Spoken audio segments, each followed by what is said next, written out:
Good afternoon, everyone. Thank you for taking the time out to join me today.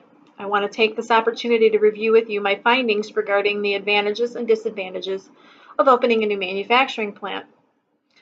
I'll be reviewing the various scenarios we previously discussed regarding production and various costs associated with keeping the existing plant versus opening the new plant. I will review the comparison budget showing projected costs for the new facility versus the existing facility as they compare to the actual cost from last year.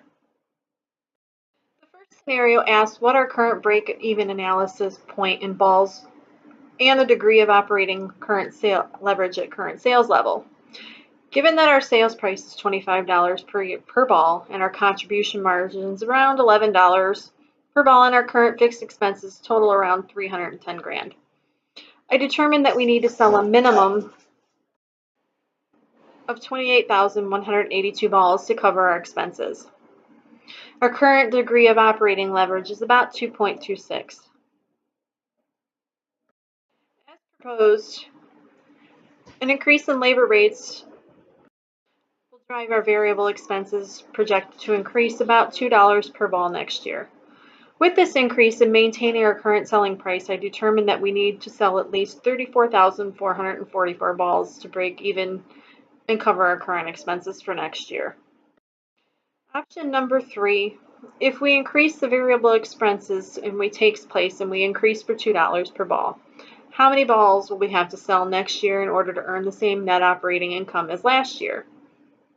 To achieve this, we took the net profit of $247,000, adding on the $310,000 in expenses, divided by the contribution margin of about $9.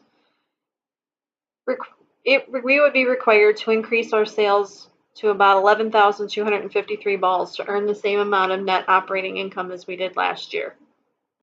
Given your concerns regarding the selling price and being able to cover the increased variable costs, we determined that the new selling price needed to be increased to $29 per ball in order to meet the demands and keep the current contribution margin ratio of 44 to 45%. So while the increase in variable expenses increases $2 per ball, our net selling price will have to increase to $4 per ball in order to accommodate all of the expenses. I know we've been kicking around the idea of opening a new plant and wanted to see what the cost involved in that aspect was. What we decided to find out what our current contribution margin would be if we built the new plant and reduced our variable expenses by 40%, even though our fixed expenses would double to $620,000 versus the $310,000 that we're currently paying. At our current selling price of $25 per ball, reducing our variable expenses by 40%, bringing that down to about $10 per ball, our net contribution margin would be about $15 per ball, or 60%, which is pretty good. Our new break-even point would be about 41,333 balls. So even though we've sold 50,636 balls last year, our break-even would be slightly higher than what we would have at the current plant. I've prepared a master budget comparing our actual year-to-date totals from last year versus the costs involved with starting the new plant in comparison to keeping our existing plant. Copies of this budget that I prepared should be in the handout that I gave you at the beginning of the session. In conclusion, my suggestion would be to go ahead with the new plant that will increase sales.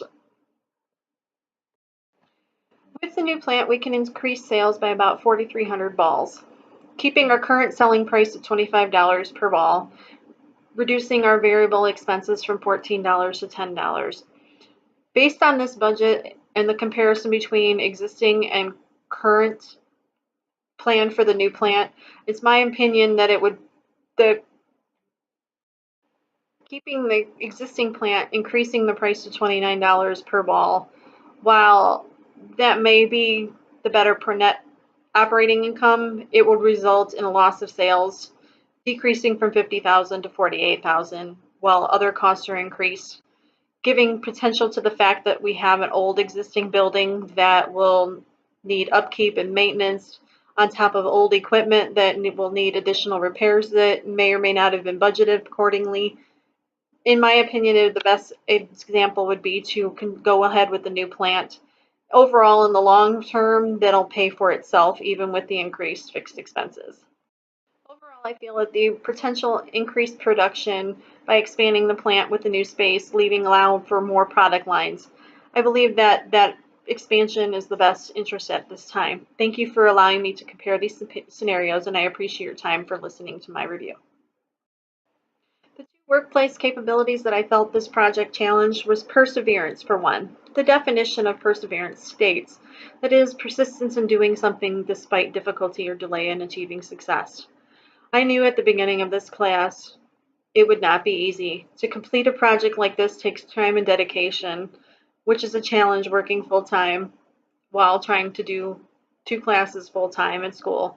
Taking your time to read and understand was a crucial piece for this project. There were times I wanted to give up because I didn't understand the instructions or the format that the assignment needed to be in. I feel that I pushed past this and did my best. I know this project was preparing me for difficult tasks that we encounter in the workplace, giving the skills to push past these difficulties and do our best. I feel that persuasion is the other workplace capability that came into my mind when asked which 2 workplace capabilities this project entailed. The whole project was designed for us to be able to convince management at Northwood Company to go with our plan based on our findings from our assignments that we completed each week. I know that there will be times in my future career where I will have to make a presentation like this to management based on my analysis of the numbers. I'd like to think this project has better prepared me for doing such a task.